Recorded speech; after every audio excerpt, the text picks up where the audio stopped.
So, have you ever actually stopped to think about exactly who stands between you and all the inherent hazards of our modern industrialized world? I mean, every single day, millions of people walk into environments where a single misstep could literally be catastrophic. We're talking construction sites, massive manufacturing plants, or chemical processing facilities just packed with potential dangers, heavy machinery, hazardous chemicals, the whole shebang. But there is this hidden architecture of protection, a totally unsung hero working tirelessly behind the scenes just to make sure that at the end of the shift, every single worker goes home safe and our environment remains intact. Welcome to this explainer. I am absolutely thrilled you're here with us today. We're going to take a really deep dive into this hidden architecture of corporate sustainability and safety. Think of this as a crash course on exactly how modern organizations build an invisible fortress of protection around their entire operations.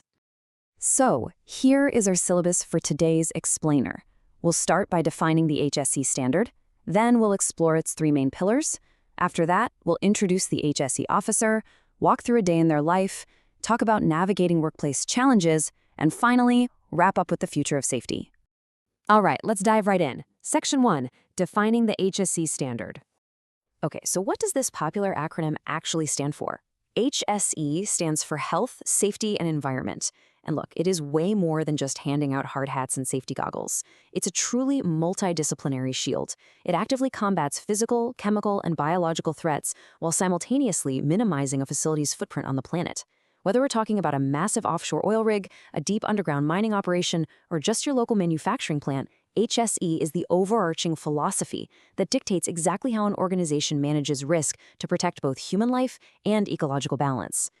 Moving right along to Section 2, the three pillars explored.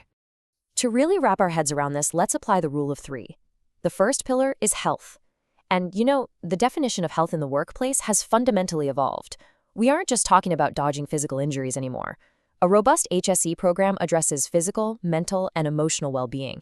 This means proactive initiatives, things like setting up ergonomic workstations so people aren't dealing with long-term back strain, doing regular medical checkups, and, yes, even implementing stress management programs.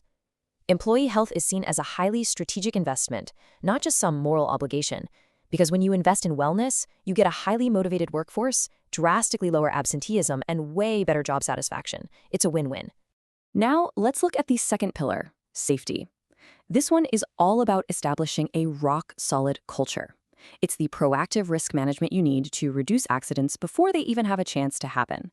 It's literally the difference between mopping up a nasty chemical spill and identifying a slightly corroded valve weeks before it ever bursts. A true safety culture is definitely not just a dusty poster hanging in the break room. It's built on rigorous, regular hazard assessments. It's making absolutely sure every worker is properly trained and equipped with the right personal protective equipment. It involves incredibly tight emergency preparedness plans and friction-free incident reporting. Basically, it's an active, everyday effort to keep the environment so secure that workers feel 100% confident from the second they clock in. And that brings us to our third pillar, the environment. This is all about mitigating industrial impact. We're looking at sustainable resource management, serious waste reduction programs, and tightly managing harmful emissions. It means playing by strict global standards like ISO 14001, monitoring air and water quality, and aggressively pushing for energy efficiency. In today's rapidly changing world, embracing environmental sustainability, it's no longer just an option or some nice PR spin. It is an absolute necessity for survival and ethical operation. Which leads us perfectly into Section 3. Enter the HSE officer. So, having explored those big macro concepts, let's shift gears and look at the micro, the human element, the incredibly dedicated professional tasked with actually enforcing the standard on the ground. Now, you've probably heard the term safety officer before, right? Well, while a traditional safety officer focuses mostly on reducing human injuries, the modern HSE officer is a massive evolution of that role. They take on all of those traditional safety duties, plus the incredibly heavy mantle of environmental protection. They're the ones tracking hazardous waste disposal, monitoring compliance with complex environmental laws, and driving overarching sustainability initiatives. They are, quite literally, the guardians of both the people inside the facility and the natural world outside of it. Let's jump into Section 4, a day in the life. So, what does this actually look like in practice? let's step directly into the boots of an HSE officer on a typical action-packed workday. Spoiler alert, they rarely sit still. They act as the active walking shield of the workplace, and their daily tasks are just relentless. They're constantly out there inspecting work sites to catch unsafe conditions before they cause harm. They're on the floor verifying that everyone is properly utilizing their PPE. They hold what the industry calls toolbox talks. These are short, highly focused safety briefings right at the job site to keep safety top of mind. Add to that checking fire extinguishers, making sure safety signage is highly visible, and coordinating these massive, complex emergency evacuation drills. It is a highly dynamic, incredibly high-stakes routine day in and day out. But let's build on that. What happens when things don't go perfectly? Well, here is the exact procedure an HSE officer follows. First up, they identify hazards using a tool called a Job Safety Analysis, or JSA, which breaks down every single step of a task to find the hidden danger. Second, if something does happen, even just a near miss where someone was almost hurt, they investigate it like a detective at a crime scene. Third, they perform a rigorous root cause analysis. They want to know exactly why the failure happened, not just what happened. And finally, step 4, they implement concrete corrective measures so that specific hazard never, ever threatens a worker again. All right, Section 5, Navigating Workplace Challenges. Let's be totally honest here.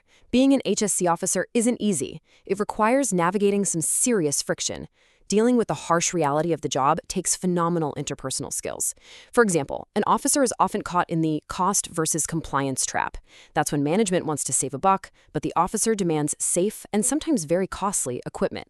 Overcoming that takes high-level problem solving. Then you have worker resistance to change. Sometimes the veterans on a site just don't want to wear the new safety gear. Handling that doesn't just take authority, it takes incredible communication and real leadership. And with ever-evolving regulations across multiple sites, whether it's OSHA standards or international ISO requirements, they need impeccable attention to detail. So yeah, an HSC officer absolutely must be a skilled diplomat just as much as an enforcer. And finally, Section 6, A Future of Safety. As we look ahead, the overarching takeaway is this: good HSE equals high ROI. Safety literally pays major dividends. By fostering a truly safe and environmentally sound workplace, organizations see massively improved employee retention because, people actually want to work where they feel protected. They see increased productivity because operations aren't constantly grinding to a halt for accidents or investigations. They drastically reduce their risk of insanely costly litigation and regulatory fines.